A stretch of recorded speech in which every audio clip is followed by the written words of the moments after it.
মক্কা থেকে হিজরত করে মদিনার দিকে রওনা শুরু করলেন। নিজের মাতৃভূমি জন্মভূমি যেখানে নবীজির মা শুয়ে আছেন, যেখানে নবীজির বাবা শুয়ে আছেন, নবীজির জীবন কৈশোর কেটেছে যেই মক্কায়, যেই বাইতুল্লাহ, যেই বাইতুল্লাহকে আল্লাহর নবী এত ভালোবাসেন, এত ভালোবাসেন। আল্লাহর নবী আল্লাহর নির্দেশ পায়া যখন সাইয়েদনা আবু বকরকে নিয়ে মক্কা থেকে হিজরত করার জন্য মদিনায় রওনা দিলেন, নবীজি বারবার বাইতুল্লাহর দিকে তাকায় আর কান্না করে, এ বাইতুল্লাহ, তোকে ছেড়ে তো আমার যেতে মন চায় না রে বাইতুল্লাহ, আমি কি করব বাইতুল্লাহ? মক্কার কাফেরেরা আমাকে বাইতুল্লাহে থাকতে দিল না। আল্লাহর নবীর চোখের পানি আল্লাহ তাআলা সহ্য করতে পারলেন না। জিবরাইলকে পাঠায় দিয়েছেন, ও জিবরাইল, যাও যাও যাও, আমার বন্ধু বাইতুল্লাহর দিকে তাকায়া তাকায়া কান্না করতেছে, আমার বন্ধুকে যা বইলা দাও আমার নবী মক্কা থেকে মদিনায় যাইতেছে, আমার নবীর সাথে মাত্র আবু বকর আর আমার নবী, আর কিছুদিন পরে আমার নবী মক্কা মদিনা থেকে 10,000 সাহাবী নিয়ে আয়েশা মক্কা বিজয় করবে। আল্লাহু আকবার। যেই কাফেরেরা আমার নবীকে মক্কা থেকে বের করে দিছে, ওই কাফেরেরা আমার নবীর ভয়ে ঘরের মধ্যে তালা লাগায় বসে থাকবে। আল্লাহু আকবার। যেই মক্কার কাফেরেরা বাইতুল্লাহর চাবি আমার নবীকে দেয় নাই, আমি আল্লাহ আমার নবীকে আর কিছুদিন পরে সেই বাইতুল্লাহর চাবির মালিক বানায় দিব। সাইয়েদনা আবু বকর সহ আল্লাহর নবী মক্কা থেকে মদিনায় রওনা শুরু করলেন।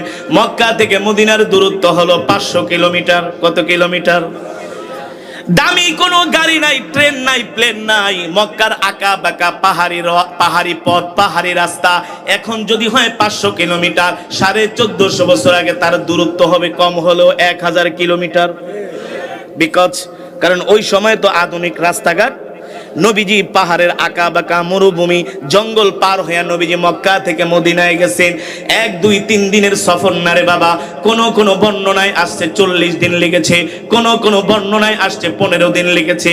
নবী আমার এত কষ্ট করে করে মক্কা থেকে হিজরত করে মদিনার দিকে রওনা শুরু করলেন। নবীজি হাঁটতেছেন, ঘোড়াও হাঁটতেছে, হাঁটতে হাঁটতে ঘোড়া ক্লান্ত হয়ে গেল। 1 দিন, 2 দিন, 3 দিন, 4 দিন, 5 দিন, 1 সপ্তাহ যাওয়ার পরে যখন খাবার শেষ হয়ে গেল, পানি শেষ হয়ে গেল, 2-3 দিন পর্যন্ত আল্লাহর নবী কিছু খায় না, সাইয়েদনা আবু বকরও কিছু খায় না, খাবার শেষ হয়ে গেছে। যেই ঘোড়া বাহনের উপরে নবীজি চড়ে চড়ে মদিনার দিকে যাচ্ছিলেন, সেই ঘোড়াও ক্লান্ত হয়ে গেছে। সামনের দিকে আর ঘোড়া পা বাড়াতে পারে না। আল্লাহর নবী ঘোড়ার পিঠ থেকে নেমে গেলেন।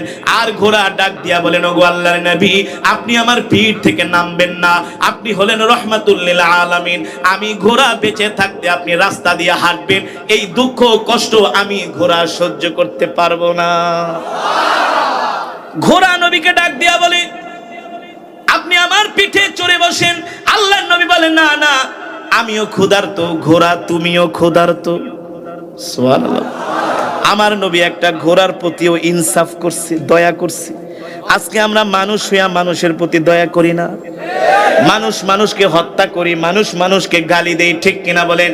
1 হাত জায়গার জন্য আমরা মানুষকে খুন করতে দ্বিধা করি না, অথচ নিজেকে আবার নবীর উম্মত দাবি করি, ঠিক কিনা বলেন? সিবাবুল মুসলিমি ফুসুকুন ওয়া কিতালুহু কুফরুন। কোন মুসলমানকে গালি দেওয়া ফাসিকি, আর কোন মুসলমানকে হত্যা করা কুফরি, ঠিক কিনা বলেন? আল্লাহর নবী ঘোড়াকে ডাক দিয়া বলে, ঘোড়া, আমিও ক্ষুধার্ত, তুমিও ক্ষুধার্ত। ঘোড়া বলে, আমি ক্ষুধার্ত হইলে কি হইছে?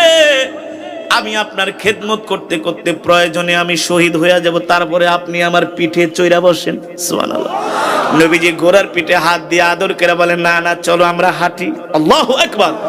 নবীজি 3 দিন পর্যন্ত কিছু খায় না। সাইয়েদনা আবু বকরকে ডাক দিয়েছে, আবু বকর, দেখেন আশেপাশে কোনো বাড়িঘর দেখা যায় কিনা। সাইয়েদনা আবু বকর বলে, গো আল্লাহর নবী, আশেপাশে তো কোনো বাড়িঘর দেখা যায় না। এবার চলতেছে সাইয়েদনা আবু বকর দেখেন প্রচন্ড রৌদ্রের মধ্যে মেঘমালা আমার নবীকে ছায়া দিতেছে। আমার নবীর গায়ে রৌদ্রের আলো লাগে না, আকাশের মেঘ আমার নবীকে ছায়া দেয়। দুপুরবেলা মরুভূমির পাথরগুলো গরম হয়ে গেছে। নবীজি যখন পাথরের উপরে পাড়া দেয়, আল্লাহর নবীর বরকতে ওই পাথরগুলো তুলার মতো নরম হয়ে যায়। রহমাতুল লিল আলামিন ডাক দিয়া বলে, পাথর রে, কারণ কি, আমার পায়ের নিচে পড়লেই তুলার মতো নরম হয়ে যাও। পাথরের জবান খুলে গেছে। পাথর ডাক দিয়া বলে, আল্লাহর নবী, কেন তুলার মতো নরম হব না? আপনার পায়ের নিচে তো আমি পাথর শক্ত থাকতে পারি না। আপনি তো শুধু মানুষের নবী না, আপনি আমাদেরও নবী। সাদিস শাজারু নাতাকাল হাজারু শাক্কাল কমারু বিইশারাতিহি। আল্লাহু আকবার। আমার নবীকে গাছ সালাম দেয়, আমার নবীর হাতের আঙ্গুলের ইশারায় চাঁদ দ্বিখণ্ডিত হয়ে যায়, আমার নবীর বরকতে শক্ত পাথর নরম হয়ে যায়। আল্লাহু আকবার। এবার হাঁটতেছে হাঁটতেছে হাঁটতেছে, সাইয়েদনা আবু বকর একটু সামনে আগায় তাকায়, দেখে একটা বাড়ির মতো দেখা যায়। আল্লাহর নবীকে ডাক দিয়া বলে, গো আল্লাহর নবী, উনজুর ইলাল আমাম, সামনের দিকে একটু তাকায় দেখেন একটা বাড়ির মতো দেখা যায়, একটা বাড়ির মতো দেখা যায়। নবীজি তাকায়া যখন একটা বাড়ির মতো দেখলেন, নবীজি একটা মুস্কি হাসি দিয়া বললেন, আবু বকর চলেন চলেন, ওই বাড়িতে যায় আমরা কিছুক্ষণ বিশ্রাম নিব, একটু পানি পান করব, যদি ওদের কাছে কোনো খাবার থাকে আমরা একটু খাবার গ্রহণ করে বিশ্রাম করে আবার যখন রোদ কমে যাবে তখন আবার আমরা মদিনার দিকে রওনা শুরু করব।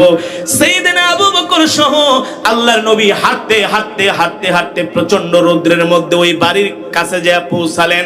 দেখেন মরুভূমির মধ্যে ছোট্ট একটা কুঠুরি, ছোট্ট একটা ঘর, ভিতর থেকে ঘরের দরজাটা নক করা, ভিতর থেকে ঘরের দরজা নক করা। আল্লাহর নবী বললেন, আবু বকর যান, যা বলেন দরজা খুলতে, নক করেন। সাইয়েদনা আবু বকর আগে যা বললেন, ইফতাহিল বাব, ইফতাহিল বাব, এ ঘরের মধ্যে কে আছো, দরজাটা খুলে দাও। একবার দুইবার তিনবার ডাকার পরে কোনো আওয়াজ আসে না। চতুর্থবারের মতো যখন ডাক দিল, ইফতাহিল বাব, দরজাটা খুলে দাও, ভিতর থেকে আওয়াজ আসলে, কে গো তোমরা, কোত্থেকে তোমরা আসছো? আমার ঘরে কোনো পুরুষ মানুষ নাই, আমি একজন মহিলা একা মাত্র ঘরের মধ্যে।